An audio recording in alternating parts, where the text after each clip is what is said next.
that if we believe that we are called to, like the first reading says, to have our citizenship in heaven, and we're supposed to be looking for a home in heaven, and we don't have a lasting place in this world, then we need to be living like we believe that. It's time for Bible with the Barbers.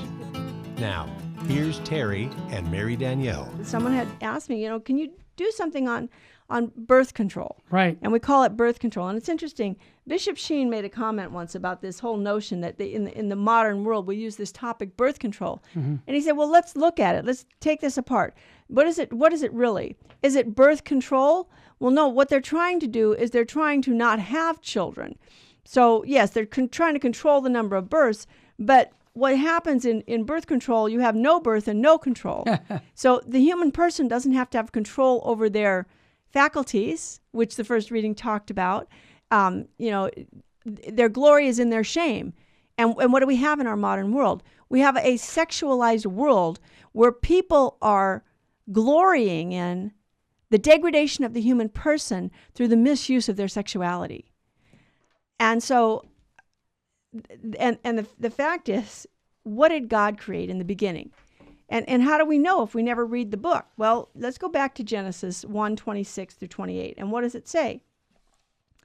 It says that, then God said, let us make man in our image, after our likeness, and let them have dominion over the fish of the sea and the birds of the air and over the cattle and all the earth. So God created man in his own image. In the image of God, he created him. Male and female, he created them. And God blessed them and said to them, be fruitful and multiply, fill the earth and subdue it, and have dominion over the fish of the sea, the birds of the air, and over every living thing that moves upon the earth. So God made man in the beginning. Mm-hmm. And when he makes man in his own image. Is God a solitude unto himself?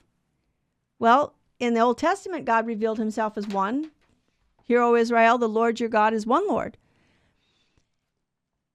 But there are indications here. God says something in here. He says, let us make man in our image.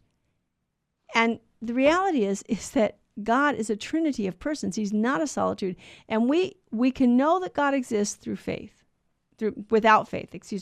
That God exists is not an article of faith.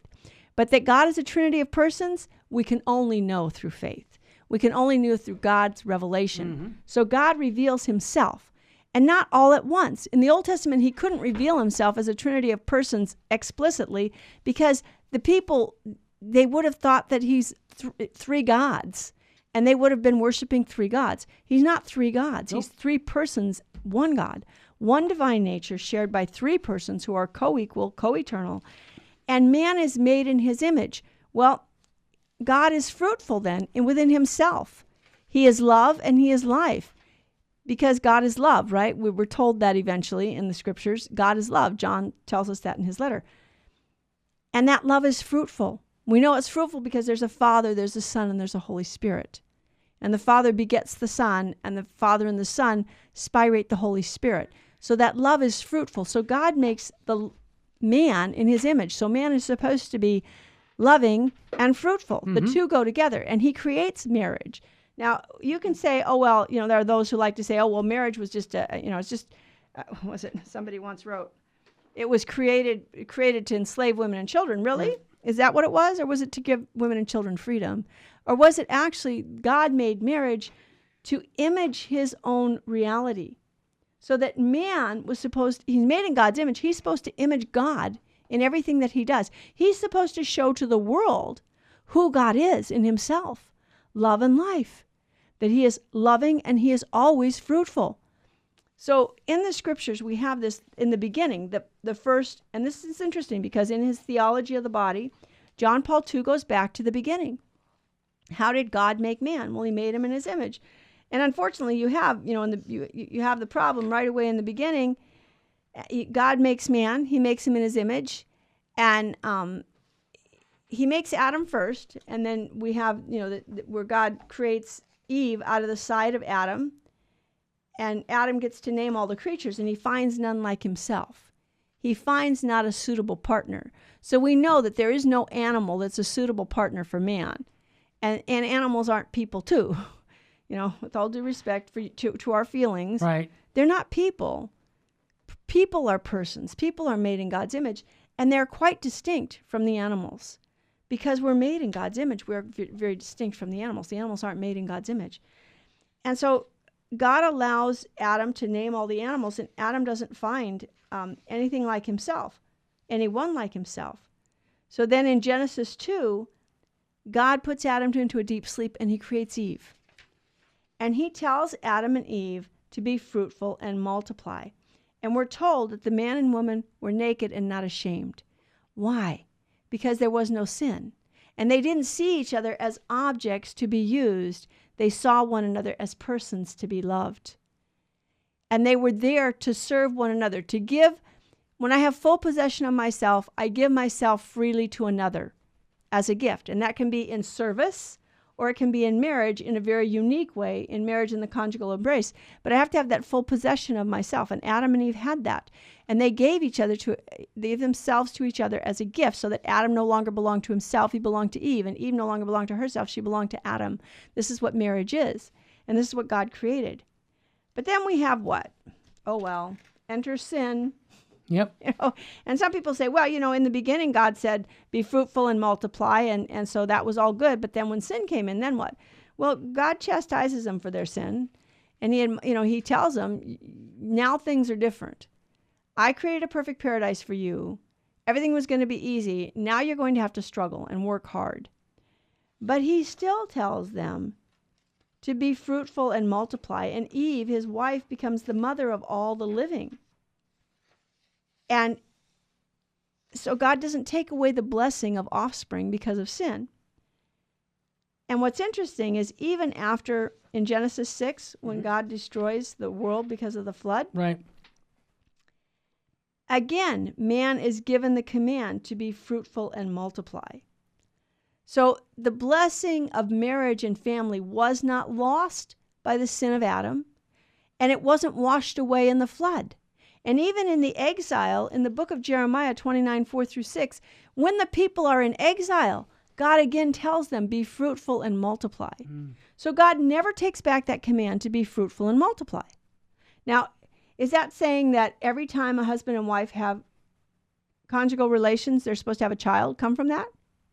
No, that's just not a physical possibility. Study biology. There are times when a woman is not fertile. She can't conceive a child.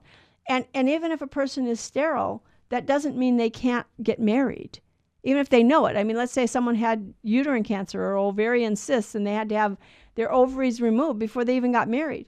Does that exclude their possibility of getting married? No, it doesn't. It doesn't. So the children are a blessing from God. And how do we know that? Yeah. How do we know that children are a blessing from God? Where do we get that idea? Right in the Bible. It's in the Bible. We have the children. First of all, God says, be fruitful and multiply. There you go. He's fruitful. God is love and life, and he is fruitful.